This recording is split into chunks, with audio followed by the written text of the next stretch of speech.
കൊല്ലൂർ മൂകാംബിക ദേവി നൽകിയ അനുഗ്രഹ പുണ്യത്തിൽ മനസ്സ് നിറഞ്ഞ് ഇന്നലെ മൂകാംബിക അമ്മയുടെ മുന്നിൽ തൊഴുതു നിൽക്കുമ്പോൾ അറിയാതെ മനസ്സ് പഴയ കാലത്തേക്ക് മടക്കയാത്ര നടത്തി. ഒരു മൂകാംബിക യാത്രയിലുണ്ടായ വേദനിപ്പിക്കുന്ന കടുത്ത അവഗണനയുടെ ദുരനുഭവം ഒരു നീറ്റലായി ഇന്നും മനസ്സിലുണ്ടായിരുന്നു. അന്നത്തെ ജീവിതവേഷം ടാക്സി ഡ്രൈവറുടേതായിരുന്നു. നാട്ടിലെ മൂന്നംഗ ചോറൂണ സംഘത്തിനൊപ്പം മൂകാംബികയിലേക്കുള്ള യാത്രയ്ക്കായി സഹ ഡ്രൈവറായിട്ടായിരുന്നു ക്ഷണം. പക്ഷേ തീർത്ഥാടന യാത്രയ്ക്കായി ആവേശത്തോടെ ഇറങ്ങിയ ഞാൻ അവഹേളിക്കപ്പെട്ടു.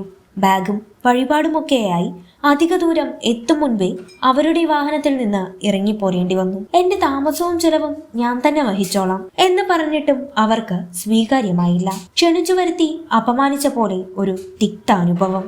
വേദന പേറുന്ന അപമാന ഭാരത്തോടെ അന്ന് ആ മൂകാംബിക യാത്ര മുടങ്ങിപ്പോയി.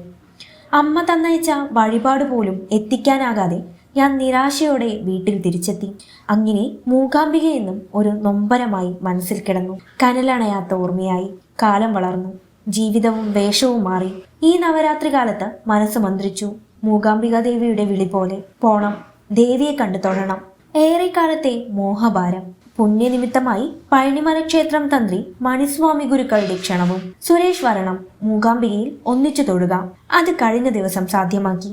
കൈകൂപ്പി അനുഗ്രഹത്തിന് നന്ദി പറഞ്ഞു. അപ്പോൾ കൊല്ലൂരിൻ്റെ ആകാശം മഴ വർഷിച്ചുകൊണ്ടിരുന്നു. മനസ്സിൽ ഭക്തിമഴയും. പഴയ തിക്താനുഭവങ്ങൾക്ക് കാലം പ്രായശ്ചിത്തമൊരുക്കിയ പോലെ കൊല്ലൂരിൻ്റെ പുണ്യഭൂമികയിൽ ഇന്നലെ മറ്റൊരനുഭവം.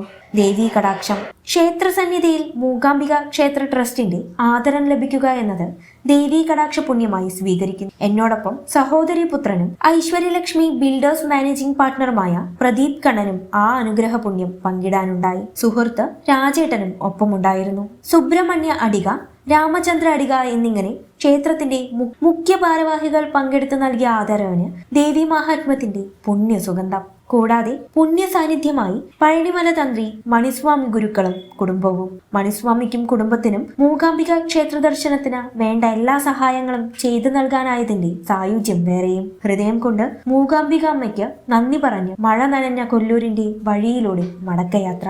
മൂകാംബികെ, ജഗദാംബികെ, ദേവി പ്രാർത്ഥനാ മന്ത്രങ്ങൾ ഏറ്റുവാങ്ങി നിറഞ്ഞൊഴുകുന്ന സൗവർണിക നദിയുടെ പുണ്യതീരം. അമ്മ വിളിച്ചാലേ ഏതു ഭക്തനും അവിടെ എത്തിച്ചേരാനാവൂ എന്ന പരമമായ സത്യം.